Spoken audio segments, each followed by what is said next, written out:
بسم اللہ الرحمن الرحیم۔ گمنام ہیرو کے معزز ناظرین السلام علیکم۔ دوستو لائک ضرور کر دیا کریں، شکریہ۔ آئیے چلتے ہیں کہانی کی طرف۔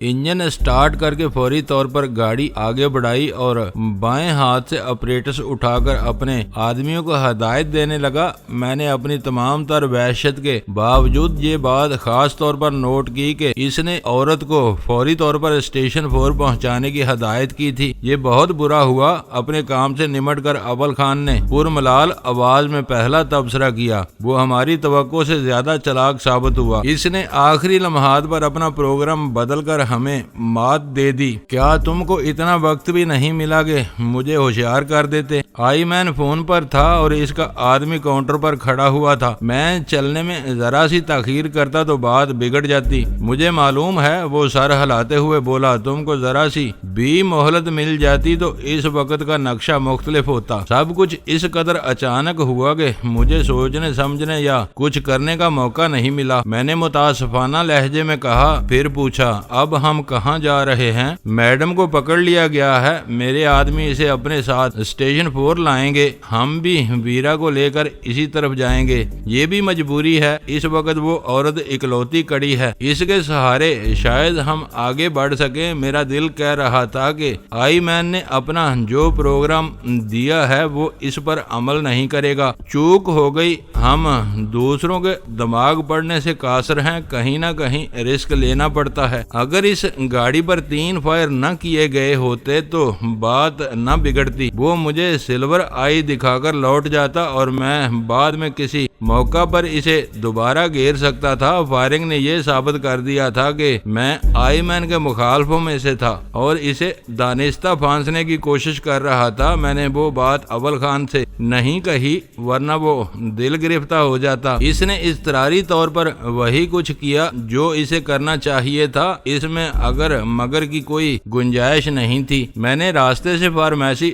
فون کیا تو وہاں گھنٹیاں بجتی رہیں، کوئی جواب نہیں ملا۔ گھر فون کیا تو پتا چلا کہ اتنی سی دیر میں جہانگیر کو اس واقعے کی اطلاع مل چکی تھی اور وہ مجھ سے بات کرنے کے لیے سخت بے چین تھا۔ اس کی زبانی معلوم ہوا کہ ایک آدمی مجھے دکان سے اٹھا لے گیا تھا۔ اس کے بعد وہ علاقہ فائرنگ اور بم کے دھماکے سے گونج اٹھا تھا۔ دکان والے میری خیریت کی طرف سے فکر مند تھے۔ خیریت معلوم ہو جانے کے بعد ویرا واقعات کی تفصیل جاننے پر مصر ہو گئی۔ میں نے اسے تیار رہنے کی ہدایت کی اور سمجھایا اسٹیشن 4 کے راستے میں اسے سب کچھ بتا دیا جائے گا۔ دوسری ضروری ہدایت سلطان شاہ کے لیے تھی۔ بگدڑ میں میری گاڑی لی مارکیٹ میں ہی رہ گئی تھی، اس کا وہاں سے ہٹایا جانا ضروری تھا۔ ہم گھر پہنچے تو ویرا تیار تھی۔ میں نے غزالہ کو اختصار سے وہ واقعہ سنایا اور رکے بغیر ویرا کو ساتھ لے کر اول خان کے ہمراہ اسٹیشن 4 کی طرف چل دیا۔ ویرا اپنی عادت کے مطابق راستے پر مجھ سے سوالات اور جرا کرتی، پھر اس پر بے دھڑک وہ بات کہہ ڈالی جو میں اپنے دل میں لیے بیٹھا تھا۔ مجھے اول خان کی دلجوئی کا خیال تھا، لیکن ویرا کسی رواداری کی قائل نہیں تھی۔ تم نے صحیح نشاندہی کی ہے، فائرنگ نہ ہوتی تو معاملات نہ بگڑتے۔ اول خان نے افسردگی سے اعتراف کیا۔ مجھے ذرا بھی شبہ ہوتا کہ کار کے شیشے بلٹ پروف ہیں تو میں گولی نہ چلاتا۔ میں نے پہلا فائر پچھلے شیشے پر کیا تھا، وہ پھر بھاگ جاتا تو کار میں موجود ہر فرد لہو لہان ہو جاتا اور وہ فرار ہونے کے قابل نہ رہتے۔ تم اپنی جگہ درست تھے، میں نے اس کی تائید کی۔ کوئی قدم اٹھانے کے بعد ہی اس کی خوبیاں اور خامیاں سامنے آتی ہیں۔ اب یہی دیکھ لو کہ جو شخص مجھے دکان سے اٹھا کر کار تک لے گیا صورت سے شریف اور تعلیم یافتہ نظر آ رہا تھا۔ میرا اندازہ تھا کہ وہ کرائے کا آدمی ہوگا، مگر وہ اسی گاڑی کا تیسرا سوار تھا۔ اسی نے اپنی کھڑکی سے دھوئیں کا بم پھینک کر تمہاری راہ مسدود کر دی، ورنہ وہ گاڑی دور تک تمہاری رینج میں رہتی۔ اس کو میں ہزاروں کی بھیڑ میں پہچان لوں گا۔ اول خان نے تلخی سے کہا، اگر اچانک دھوئیں کا بادل نہ پھیل جاتا تو میں گاڑی پر مزید گولیاں چلاتا، پیچھے کا دوسرا ٹائر پھٹ جاتا تو وہ فرار نہیں ہو سکتے تھے۔ سڑک کی رگڑ سے ٹائروں میں آگ لگ جاتی۔ تم کو انہیں تلاش کرنا چاہیے تھا۔ ویرا نے ایک اور شوشہ چھوڑا۔ 3 ٹائروں پر وہ زیادہ دور نہیں نکلے ہوں گے، کہیں رک کر انہوں نے ٹائر بدلا ہوگا۔ تم گھاس کھا گئی ہو؟ میں نے چڑ کر کہا، تم نے شاید وہ علاقہ نہیں دیکھا، سڑکوں اور گلیوں کی بھول بھلائیوں میں ان کو تلاش کرنا آسان نہیں تھا۔ آسان نہیں تو ایسا ناممکن بھی نہیں تھا، ایک کوشش ضرور کی جا سکتی تھی، اس نے بے پرواہی سے کہا۔ وقت پر صحیح فیصلہ کرنے اور بعد میں کیڑے نکالنے میں بہت فرق ہوتا ہے۔ آئی مین کے پہلے فون کے بعد سب کچھ اتنی تیزی سے ہوا کہ عقل معاف ہو کر رہ گئی۔ یہ غنیمت ہے کہ اول خان نے مجھے دیکھ کر میرا پیچھا کر لیا، ورنہ مجھے کہیں سے مدد کی امید نہیں تھی، میں نے اسے جواب دیا۔ میں نے دکان پر مستقل نظر رکھی ہوئی تھی، میں چاہتا تو اپنی پوری نفری کو ساتھ لے لیتا، مگر میں سمجھ ہی نہیں سکا کہ وہ آدمی تمہیں کہاں لے جا رہا ہے۔ یہ عقدہ سیاہ کار دیکھنے کے بعد کھلا۔ اس وقت میں اپنے آدمیوں سے بہت دور آ چکا تھا۔ مجھے امید ہے کہ اب میڈم کام کی کوئی نہ کوئی بات اگلے گی، میں نے پرخیال انداز میں کہا۔ تم دیکھنا کہ میں اس سے کس طرح کھایا پیا تک اگلواتی ہوں، ویرا نے فخر سے دعویٰ کیا۔ تم اسٹیشن 4 پہنچے تو اول خان کے ساتھی اس عورت کو ایک کمرے میں بند کر چکے تھے، ہم تینوں وقت ضائع کیے بغیر وہیں پہنچ گئے۔ میڈم اس وقت چست جینز اور قمیض میں ملبوس تھی، وہ ادیڑ عمر مگر ترا دار عورت تھی، دونوں ہاتھوں سے اپنا سر تھامے سراسیمگی کے عالم میں فرش پر بیٹھی ہوئی تھی۔ ہم لوگوں کے قدموں کی آہٹیں سن کر اس نے سر اٹھایا تو اس کی آنکھوں میں سخت ہراس تھا۔ میں بے قصور ہوں، ہمیں دیکھتے ہی وہ رونے لگی۔ میں ایک آدمی سے پتہ پوچھ رہی تھی، یہ لوگ مجھے بلا وجہ پکڑ لائے۔ ویرا اسے گھورتی ہوئی آگے بڑھی اور پھر اس کے بال جکڑ کر اسے فرش سے اٹھا دیا۔ اگلے ہی لمحے ویرا فضا میں اڑتی نظر آئی، اس کی داہنی ایڑی پوری قوت سے میڈم کے جبڑے پر پڑی اور وہ ایک کریہا چیخ کے ساتھ اچھل کر دور جا گری۔ ویرا اپنے قدموں پر سیدھی ہوتے ہی اس کی طرف لپکی اور اس کے سینے پر سوار ہو کر اس کے چہرے پر مکے برسانے شروع کر دیے۔ میڈم لڑاکا عورت نہیں تھی، وہ رو رو کر اپنا بچاؤ کرتی رہی، ویرا اسے ادھیڑتی رہی۔ مقابلہ بالکل یک طرفہ تھا۔ جب ویرا اسے مارتے مارتے تھک گئی تو اس کے سینے سے اتر آئی، اس نے اپنی شکار کو ادموا کر دیا تھا۔ ہم وقت برباد نہیں کریں گے، اگر تم نے زبان نہیں کھولی تو تمہاری زندگی کی ضمانت نہیں دی جا سکتی، تم غداری جیسے سنگین جرم میں ملوث ہوئی ہو۔ اول خان نے قریب ہو کر اسے دمکایا۔ میں نے کوئی جرم نہیں کیا، مجھے خالد نے مروایا ہے، اس نے روتے اور کراہتے ہوئے کہا۔ اس نے کہا تھا کہ مجھے ایک معمولی اور بے ضرر کام کرنا ہے، رونا بند کرو اور اپنا نام بتاؤ۔ اول خان نے اسے ڈانٹا۔ میرا اصل نام فرزانہ ہے مگر اب سب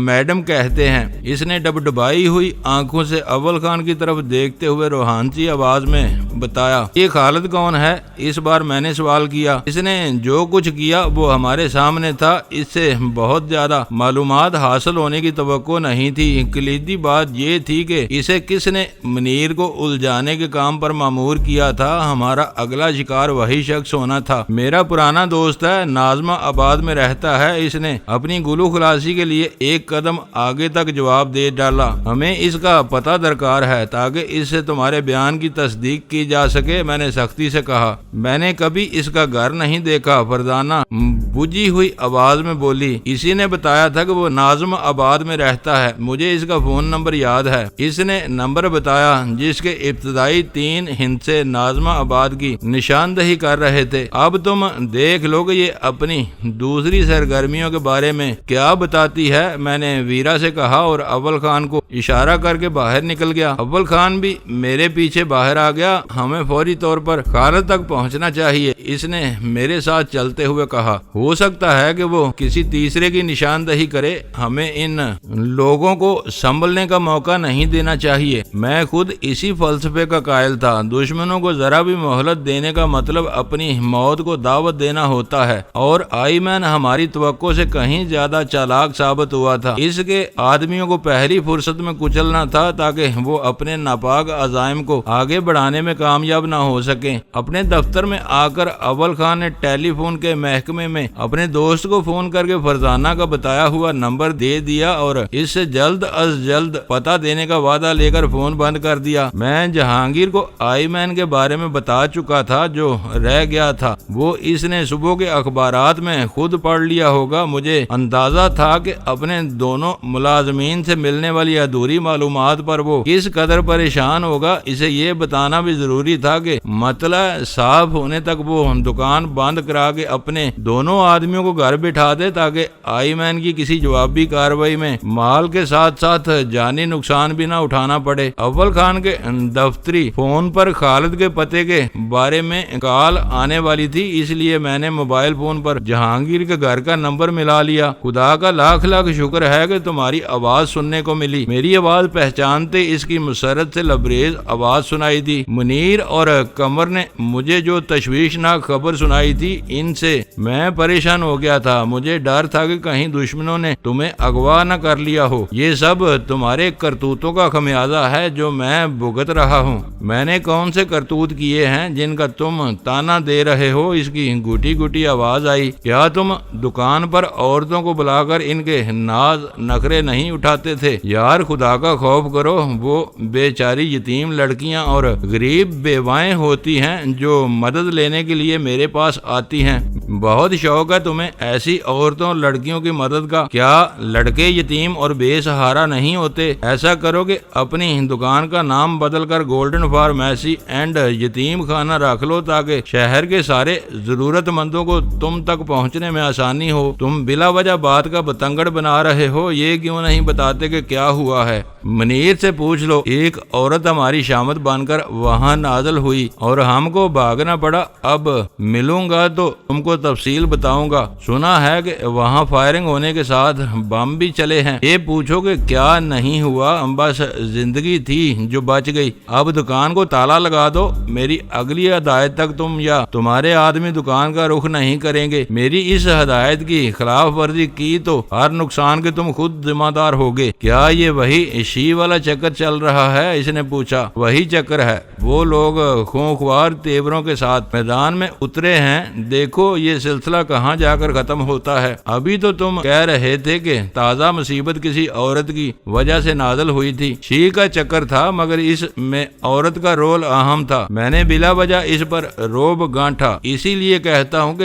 غیر عورتوں سے دور رہا کرو۔ میں دور رہوں گا، لیکن یہ بتاؤ کہ نیا چکر کب تک ختم ہوگا؟ اس کی آواز پر تشویش تھی۔ یہ خدا ہی بہتر جانتا ہے۔ آج آئی مین میدان چھوڑ کر بھاگ جائے تو آج ہی یہ قصہ ختم ہو سکتا ہے، میں نے کہا۔ اسی وقت اول خان نے انگلی کے اشارے سے مجھے خاموش رہنے کا اشارہ کیا اور میں اس کی بات سمجھ کر سنبھل گیا۔ کچھ عرصے سے CSD کے مسلسل استعمال کے سبب ہماری عادتیں بگڑ گئی تھیں اور ہم فون پر غیر محتاط گفتگو کرنے لگے تھے جو اس وقت کے حالات میں مناسب نہیں تھا۔ میں اس وقت اپنے موبائل پر بات کر رہا تھا جو غیر محفوظ تھا۔ اول خان نے اشارہ کر کے مجھے یہی یاد دلایا تھا کہ مجھے براہ راست شی اور آئی مین وغیرہ کے ذکر سے گریز کرنا چاہیے۔ تم گھر کا چکر کب لگا رہے ہو؟ مجھے نظر آ رہا ہے کہ اب وہ تمہارا ریب سمجھ جائے گا اور براہ راست مجھ تک پہنچنے کی کوشش شروع کر دے گا۔ اس کی تم پرواہ مت کرو، یہ نقطہ میری نگاہ میں ہے۔ تمہاری حفاظت کا بندوبست ہو جائے گا، لیکن اب بلا ضرورت گھر سے باہر نہ نکلنا۔ زخمی گیدڑ آدم خور شیر سے زیادہ خطرناک ہوتا ہے۔ اول خان کے فون کی گھنٹی بجنے پر میں نے جہانگیر سے اپنی گفتگو اسی وقت ختم کر دی۔ میں نے اسے اہم ترین ہدایت دے دی تھی، وہ ان پر عمل کرتا تو آنے والے نادیدہ خطرات سے بڑی حد تک محفوظ رہ سکتا تھا۔ اول خان اپنے ٹیلی فون والے دوست سے بات کر رہا تھا۔ اس نے دوسری طرف سے بتایا ہوا پتہ اپنے پیڈ پر نوٹ کر کے وہ پیڈ میری طرف سرکا دیا۔ میں نے اس تحریر پر ایک نظر ڈالی تو فون نمبر کے نیچے لکھا ہوا پتہ ہر اعتبار سے مکمل نظر آیا۔ اپنا کام پورا ہو جانے کے بعد اول خان اپنے دوست کی مزاج پرسی کر رہا تھا۔ چند بے تکلفانہ فکروں کے تبادلے کے بعد اس نے فون بند کر دیا۔ اب کیا پروگرام ہے؟ اس نے اپنی دونوں کلائیاں میز پر ٹکا کر متجسس لہجے میں پوچھا۔ خالد کی گردن میں توق ڈالنا ہے۔ فرزانہ بیکار عورت ہے، یہی کافی ہے کہ اس نے خالد کا نام اگل دیا۔ مجھے خدشہ تھا کہ کہیں وہ بھی کسی گمنام فون کال کی کہانی نہ لے بیٹھے۔ میں نے کچھ سوچتے ہوئے جواب دیا، اب ہمیں ہر قدم پھونک پھونک کر اٹھانا ہوگا۔ ویرا کو بہت دیر ہو گئی، اول خان نے چونک کر کہا۔ وہ اب تک وہاں کیا کر رہی ہے؟ آؤ اسے دیکھتے ہیں، میں نے کرسی سے اٹھتے ہوئے کہا۔ ناظم آباد کا رخ کرنے سے پہلے فرزانہ سے ایک اور ملاقات ضروری ہو گئی ہے۔ کیا کوئی بات رہ گئی ہے؟ اس نے میز کے پیچھے سے نکلتے ہوئے پوچھا۔ صرف نام سے بات نہیں بنتی، ہم کو خالد کا حلیہ وغیرہ بھی معلوم ہونا چاہیے جو فرزانہ بتا سکتی ہے۔ ہاں یہ بات تو درست ہے۔ اس نے اپنے دفتر سے باہر آنے کے بعد پرخیال لہجے میں میری تائید کی۔ پوچھ گچھ کرنے کے بجائے خالد کی شناخت کے لیے اسی کو اپنے ساتھ کیوں نہ لے لیا جائے۔ اول خان سادہ لو اور دلیر آدمی تھا، میرے سامنے پر پیچ باتیں نہیں کرتا تھا۔ جو بات اس کے دماغ میں آتی اسے منو ان الفاظ کے قالب میں ڈال دیتا تھا۔ اس وقت بھی اس نے یہی کیا تھا، اپنی تجویز کی اونچ نیچ پر غور کیے بغیر بول پڑا تھا۔ ویرا نے مار مار کر اس کا حلیہ بگاڑ دیا تھا۔ میں نے ناصحانہ لہجے میں کہا، پتہ نہیں ہمارے آنے کے بعد اس نے فرزانہ کا کیا حال کیا ہو۔ اتنی بری حالت میں ہم اسے اپنے ساتھ نہیں لے جا سکتے۔ ہو سکتا ہے کہ اپنے دروازے پر ایک زخمی عورت کی موجودگی کی خبر پا کر وہ گھر سے باہر نکلنے کے بجائے کسی اور راستے سے فرار ہو جائے۔ میرا یہ مطلب نہیں تھا، اس نے جلدی سے کہا۔ فرزانہ کو گاڑی میں چھوڑ کر ہم اپنی کارروائی کریں گے۔ خالد کو پکڑ لینے کے بعد فرزانہ سے وہیں اس کی شناخت کروائی جا سکتی ہے۔ اس طرح ہم کسی وسوسے کے بغیر وہاں سے کامیاب ہو کر لوٹیں گے۔ اس طرف میرا دھیان نہیں گیا تھا۔ پوری جزیات کے ساتھ اول خان کا مشورہ صائب اور قابل عمل تھا۔ یہ طریقہ زیادہ بہتر رہے گا، میں نے اپنے پچھلے تبصرے کا ازالہ کرتے ہوئے کہا۔ اسے قابو میں رکھنے کے لیے ویرا ہمارے ساتھ رہے گی۔ اب مجھے محسوس ہو رہا ہے کہ ایس ٹی ایف میں 2-4 عورتیں بھی ہونا چاہیے۔ راستے میں اول خان نے کہا، عورتوں سے نمٹنے کے لیے عورتیں ہی بہتر رہتی ہیں، کم از کم میرا کوئی آدمی عورتوں پر بے رحمی سے ہاتھ نہیں اٹھا سکتا۔ چاہو تو ویرا کو ان عورتوں کی کمان کی پیشکش کر سکتے ہو۔ میں نے مسکراتے ہوئے جواب دیا، مصروفیت میں اس کا وقت اچھا گزرے گا۔ ہم فرزانہ والے کمرے میں پہنچے تو ویرا وہیں کرسی ڈالے بیٹھی ہوئی تھی۔ فرزانہ بہت ابتر اور زخمی حالت میں فرش پر پڑی ہوئی تھی۔ اس کے چہرے پر شدید درد اور اذیت کے سائے لہرا رہے تھے اور آنکھوں سے آنسو رواں تھے۔ وہ اس وقت بہت مظلوم نظر آ رہی تھی اور قابل رحم حالت میں تھی۔ تمہاری باز پرس ختم ہو گئی ہو تو مجھے چند سوالات پوچھنا ہے، میں نے سرد اور سپاٹ لہجے میں ویرا سے پوچھا۔ میرا کام ختم ہو چکا ہے، یہ اپنے بگڑنے کی کہانی سنا رہی تھی۔ یہ کہتے ہوئے ویرا نے کرسی چھوڑ دی۔ خالد کا حلیہ کیا ہے، اسے کس طرح پہچانا جا سکتا ہے، میں نے فرزانہ سے پوچھا۔ فرزانہ رک رک کر اور سوچتے ہوئے خالد کے بارے میں بتانا شروع کر دیا۔ وہ متوسط قامت کا ایک سبک اندام شخص تھا جو اپنے چہرے سے شریف اور شائستہ نظر آتا تھا۔ وہ تعلیم یافتہ بھی تھا۔ اسے دیکھ کر یہ اندازہ لگانا ممکن نہیں تھا کہ اس کا کسی جرم سے کوئی تعلق ہوگا۔ وہ کم و بیش 40 سالہ مرد تھا اور کئی برس پہلے فرزانہ سے متعارف ہوا تھا۔ اس کی شرافت اور دریا دلی کی وجہ سے دونوں کی دوستی گہری ہوتی چلی گئی۔ فرزانہ اپنی عمر کے اس مرحلے میں تھی جہاں رنگین مزاج مرد اسے صرف احترام کی نظروں سے دیکھنا پسند کرتے تھے۔ اس نے خالد کو اپنی ذات کا سہارا بنا لیا۔ خالد نے اسے اپنے بارے میں جو کچھ بتایا اس کے مطابق وہ شادی شدہ اور 2 بچوں کا باپ تھا۔ اسے ایکسپورٹ کے کاروبار سے معقول آمدنی تھی، لیکن بیوی کی بد مزاجی کی وجہ سے گھریلو سکون نایاب تھا۔ فرزانہ کے لیے وہ شخص خاصی اہمیت رکھتا تھا۔ وہ اس کے بارے میں اور بھی بہت کچھ بتانا چاہ رہی تھی مگر میں نے اسے روک دیا۔ مجھے خالد کی شناخت سے آگے اس کی نجی اور ازدواجی زندگی سے کوئی دلچسپی نہیں تھی۔ میں اس کمرے سے نکلا تو اول خان اور ویرا نے بھی میری تقلید کی۔ تم خالد کو گھیرنے جا رہے ہو تو میں بھی ساتھ چلوں گی۔ باہر آتے ہی ویرا نے اپنا مطالبہ پیش کر دیا۔ فرزانہ ہمارے ساتھ جائے گی، اس کو تم ہی سنبھال سکتی ہو۔ میری زبان سے وہ الفاظ سن کر ویرا خوش ہو گئی۔ اول خان نے وہیں کھڑے کھڑے اپنے ایک آدمی کے ذریعے ایک ڈبل کیبن پک اپ منگوا لی جس کی اگلی 2 نشستوں پر بیک وقت 5-6 آدمی بیٹھ سکتے تھے۔ پچھلے بند حصے کو کسی قیدی وغیرہ کے لیے استعمال کیا جا سکتا تھا۔ کسی شخص کو اس کے گھر سے اٹھانے کے لیے زیادہ بھیڑ ساتھ لے جانے کی ضرورت نہیں تھی۔ فرزانہ کو قابو میں رکھنے کے لیے ویرا کافی تھی۔ واپسی پر خالد کو سنبھالنے کے لیے اول خان اپنے ڈرائیور کو استعمال کر سکتا تھا۔ ہم دونوں پک اپ کی پچھلی نشست پر سوار ہوئے۔ باہمی مشورے کے مطابق فرزانہ کو کو ساتھ لے کر ویرا پک اپ کے عقبی حصے میں چلی گئی۔ ہمارا قافلہ تیزی کے ساتھ اسٹیشن 4 سے روانہ ہو گیا۔ ہمیں ناظم آباد جانا تھا۔ ڈرائیور نے گاڑی مغربی راستے پر ڈال دی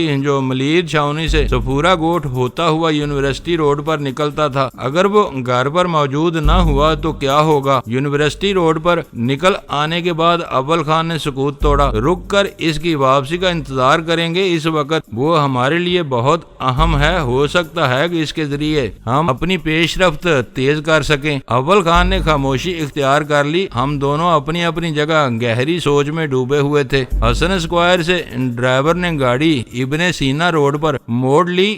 غریب آباد اور لیاقت آباد سے ہوتے ہوئے ناظم آباد میں داخل ہوئے تو پل عبور کرنے کے بعد مطلوبہ بلاک ہمارے داہنے ہاتھ پر تھا۔ ڈرائیور نے ایک مقام سے گاڑی اسی طرف موڑ لی۔ وہ صاف ستھرا اور معززین کا رہائشی علاقہ تھا۔ ڈرائیور نے ایک جگہ گاڑی روک کر لانڈری سے اپنے مطلوبہ پتے کے بارے میں معلومات حاصل کی اور گاڑی میں واپس آ کر پورے اعتماد سے ایک طرف چل دیا۔ 2 موڑ گھومنے کے بعد اس نے ایک جگہ گاڑی روک دی۔ وہ سامنے والا چوتھا یا 5واں مکان ہو سکتا ہے۔ اس نے انجن بند کر کے نشاندہی کی۔ وہ ایس ٹی ایف کا تجربے کار آدمی تھا، اس لیے اس نے اپنی گاڑی خالد کے دروازے تک لے جانے کی حماقت نہیں کی تھی۔ میری اور اول خان کی نگاہیں چار ہوئیں، پھر ہم دونوں اپنی اپنی سمت کے دروازے کھول کر پک اپ سے اتر گئے۔ خالد کے دروازے پر جا کر اسے گھیرنا ہم دونوں کی ذمہ داری تھی۔ وہ بڑے پلاٹ تھے اور بیشتر مکانوں پر نام پتے کی تختیاں پرندہ یا اویزاں تھیں۔ ان کی مدد سے ہم آسانی کے ساتھ سیاہ پھاٹک والے مکان کے سامنے پہنچ گئے جو خالد کا مسکن تھا۔ اول خان نے ستون میں لگا ہوا بٹن دبا دیا۔ مکان کے کسی اندرونی حصے میں گھنٹی بجنے کی آواز سنائی دی اور ہم کسی کی آمد کا انتظار کرنے لگے۔ اس وقت میں اپنے وجود میں اضطراب کی بے نام سی لہریں دوڑتی ہوئی محسوس کر رہا تھا۔ چند منٹ بعد اندر کے پختہ فرش پر کسی کے قدموں کی چاپ سنائی دی اور پھر آہنی پھاٹک کا ذیلی دروازہ کھل گیا۔ آنے والے نے ہمیں اور ہم نے اسے دیکھا اور پھر دیکھتے ہی رہ گئے۔ میرے سامنے وہی شخص کھڑا ہوا تھا جو مجھے گولڈن فارمیسی سے اٹھا کر آئی مین کی گاڑی تک لے گیا تھا۔ چند گھنٹوں پہلے میرا اور اس کا سامنا ہوا تھا۔ وہ دواؤں کے ایک عام خریدار کے بہروب میں کالی ٹائی باندھے گولڈن فارمیسی کے کاؤنٹر پر پہنچا تھا اور اسی لمحے مجھے آئی مین کا فون موصول ہوا تھا۔ مجھے فارمیسی میں آئے ہوئے کالی ٹائی والے کے ساتھ فوری طور پر جانا تھا۔ میں نے اسے اور اس نے مجھے بہت قریب سے دیکھا تھا۔ کسی بھی طرح یہ امکان نہیں تھا کہ ہم دونوں ایک دوسرے کو پہچاننے میں کوئی غلطی کرتے۔ میں خالد نامی کسی نامعلوم شخص کی تلاش میں اس دروازے پر پہنچا تھا۔ وہ گھنٹی بجانے والے سے ملنے کے لیے باہر آیا تھا۔ ہم دونوں کا آمنا سامنا بالکل اچانک اور غیر متوقع طور پر ہوا تھا۔ چند ثانیوں کے لیے ہم دونوں ہی بونچکا سے ایک دوسرے کو دیکھتے رہ گئے، پھر شاید اس کی کھوپڑی پر جمی ہوئی برف کچھ پگھلی اور وہ دروازہ بند کرنے کی پرواہ کیے بغیر اچھل کر اندر بھاگ گیا۔ وہ شرفا کی آبادی تھی۔ بظاہر وہ گھر بھی کسی عزت دار اور عیالدار شخص کا ٹھکانہ معلوم ہو رہا تھا، مگر میرے لیے وہ لمحات بہت اہم اور نازک تھے۔ میں کسی قسم کے تکلف اور لحاظ میں پڑ کر آئی مین کے اس خطرناک ساتھی کو پکڑنے کا موقع ضائع نہیں کر سکتا تھا۔ میڈم فردانہ نے ویرا کے ہاتھوں خاصی مار کھانے کے بعد خالد کی نشاندہی کی تھی۔ اس کے بیان کے مطابق خالد اس کا کئی سال پرانا آشنا تھا جو اپنے بیوی بچوں کے ساتھ ناظم آباد میں رہائش پذیر تھا۔ میں نے عجلت میں فردانہ سے یہ نہیں پوچھا تھا کہ خالد اسے کس طرح منیر کے پیچھے لگایا ہے۔ میرے لیے یہ جان لینا کافی تھا کہ فردانہ جیسی آوارہ صفت عورت نے خالد کو اپنے مصائب کا ذمہ دار قرار دیا تھا۔ خالد کے گھر کے دروازے پر نمودار ہونے والا شخص آئی مین کا اس قدر قریبی ساتھی تھا کہ وہی مجھے دکان سے اٹھا کر آئی مین کی سیاہ بلٹ پروف گاڑی تک لے گیا تھا اور پھر اول خان کی طرف سے پہلا فائر ہوتے ہی اسی گاڑی میں آئی مین کے ساتھ فرار ہو گیا تھا۔ میں نے اچھی طرح دیکھا تھا کہ آئی مین کی چلتی ہوئی کار کی اسی کھڑکی سے سیاہ دھوئیں کا بم پھینکا گیا تھا جس کے ساتھ وہ شخص بیٹھا ہوا تھا۔ خالد کے گھر سے اس خطرناک شخص کے نمودار ہونے کے بعد یہ سمجھنا دشوار نہیں تھا کہ وہ خود ہی خالد تھا اور اسی نے وہ سارا چکر چلایا ہوا تھا۔ فردانہ نے بالکل درست بتایا تھا کہ متوسط قامت کا وہ سبک اندام شخص اپنے چہرے مہرے اور وضع قطع سے شریف ہی نہیں بلکہ تعلیم یافتہ بھی نظر کر آتا تھا، لیکن اس کے کرتوت ہمارے سامنے تھے۔ آئی مین کے ساتھ قریبی تعاون کر کے وہ اپنے ملک سے غداری جیسے سنگین جرم کا مرتکب ہو رہا تھا۔ وہ سب سوچتے ہوئے بس میں ایک لمحے کے لیے جھجکا، مگر اول خان نے ذرا سی بھی تاخیر نہیں کی۔ وہ قطعی واقف نہیں تھا کہ خالد اور کالی ٹائی والے میں کوئی تعلق تھا۔ اس نے تو شاید کالی ٹائی والے کو قریب سے دیکھا بھی نہیں تھا، مگر اس کی چھٹی اس بہت تیز تھی، وہ خالد کے پیچھے بہت تیزی سے گھر میں گھس گیا۔ پکڑ لو اس کو، میں نے دوڑ لگاتے ہوئے اونچی آواز میں کہا۔ یہی کالی ٹائی والا حرامی ہے، میں اسے پہچان چکا ہوں۔ اول خان نے مکان میں داخلے کے بند دروازے پر زور آزمائی کرتے ہوئے کہا، میں نے تم سے کہا تھا کہ میں اسے ہزاروں کی بھیڑ میں پہچان سکتا ہوں، یہاں تو یہ بالکل اکیلا ہے۔ اس اثناء میں بھی اول خان کے قریب پہنچ گیا۔ وہ مکان کشادہ ضرور نظر آ رہا تھا، مگر بہت وسیع نہیں تھا۔ احاطے کی دیوار اور مکان کے دروازے کے درمیان مشکل سے 12 یا 15 فٹ کا صحن رہا ہوگا۔ پھر اچانک مکان کی سنگین دیواروں نے راہ مسدود کی ہوئی تھی، جن میں سے گزرنے کے لیے صرف ایک چوبی دروازہ تھا جو پھاٹک سے ہمیں کھلا ہوا نظر آ رہا تھا۔ خالد مجھے پہچان لینے کے بعد گیٹ سے تو بگٹٹ بھاگا تھا، لیکن گھر میں گھستے ہی اس نے بہت تیزی سے دروازہ اندر سے بلٹ کر دیا تھا۔ میں نے اول خان کے قریب پہنچ کر جوش میں دروازے پر زور سے لات ماری۔ دروازہ مضبوط تھا، اس کا کچھ بھی نہ بگڑا، مگر اس مکان کے اندرونی حصے سے 2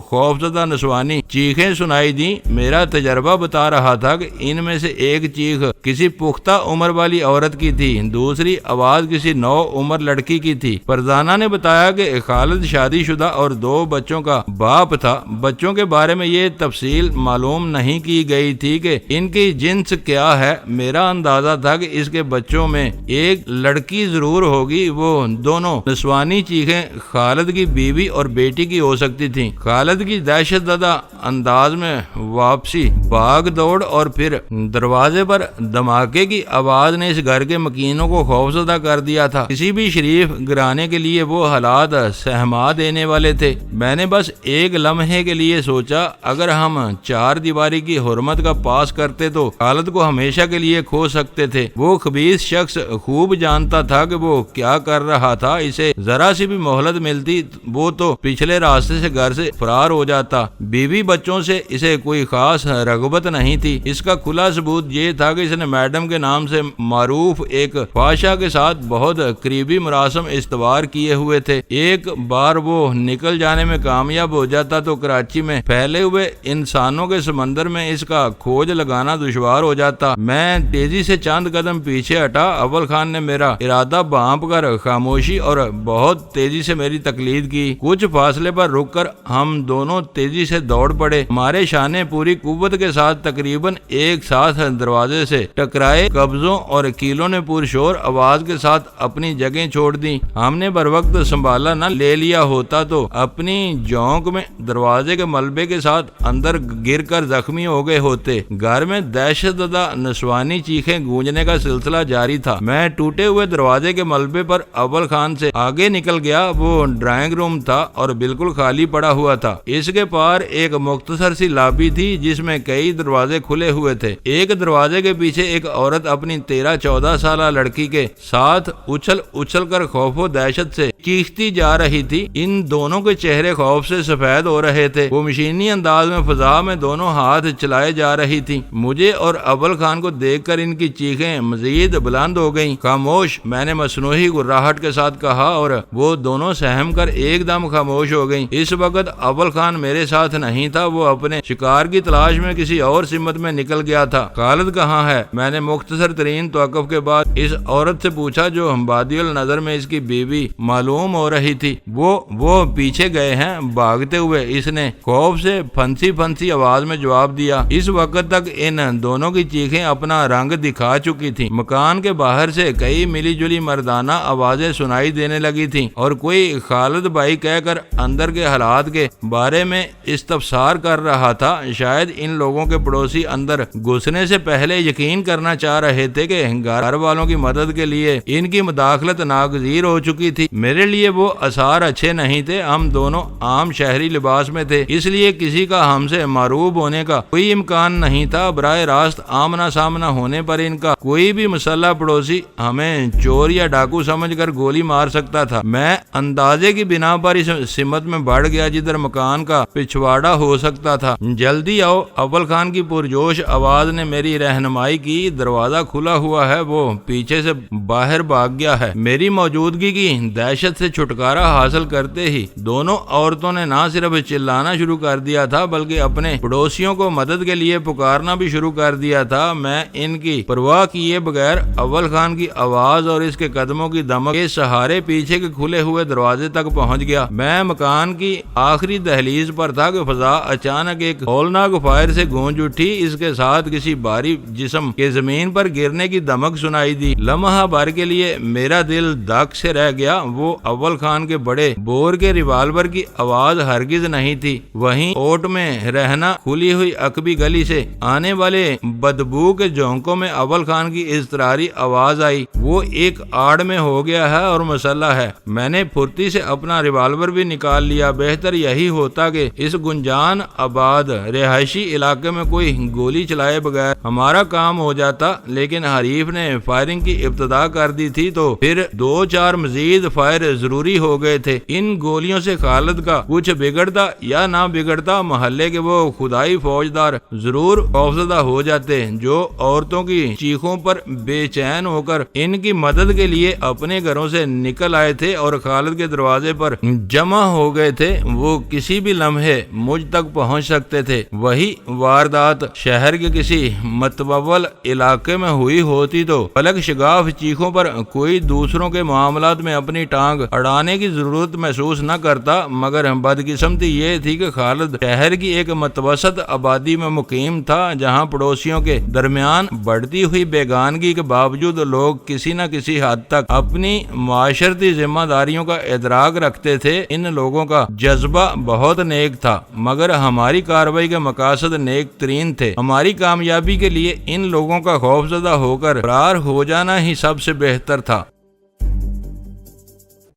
دوستو ویڈیو کو لائک ضرور کر دیا کریں۔ ISI پاک آرمی زندہ باد، پاکستان پائندہ باد۔ معزز ناظرین، اپنا خیال رکھیے گا اور اپنے اس چینل کا بھی شکریہ۔